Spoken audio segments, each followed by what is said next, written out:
Merhaba minik arkadaşlar. Bugün çok özel bir gün. Neden mi? Çünkü kocaman yemyeşil ormanın derinliklerinde dünyalar tatlısı yepyeni bir dostumuz doğdu. Onun adı Leo. Leo gözlerini ilk defa açtı. Pır pır yaptı kirpikleri. Etrafına baktı. Oo, her yer ne kadar da renkliydi. Mavi çiçekler dans ediyor, pembe yapraklar sallanıyordu. Güneş Leo'nun yumuşacık tüylerini gıdıklıyordu. Leo şaşkındı. Leo heyecanlıydı. Leo patilerini pıt pıt yere vurdu ve yürümeye başladı. O sırada kocaman, çok uzun bir boyun gördü. Gökyüzüne kadar uzanıyordu. Bu bilgin zürafaydı. Hoş geldin küçük Leo, dünyamıza hoş geldin, dedi bilgin zürafa nazikçe.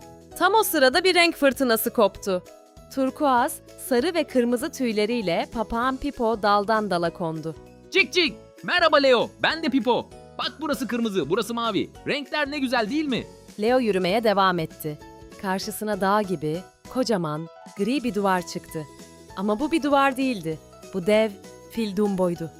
Dumbo, uzun burnunu, hortumunu Leo'ya uzattı ve ona hafifçe su püskürttü.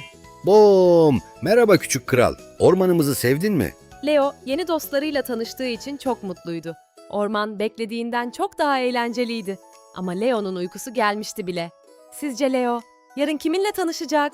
Yarınki maceramızı kaçırmamak için kanalımıza abone olmayı unutmayın minik dostlar. Hoşça kalın.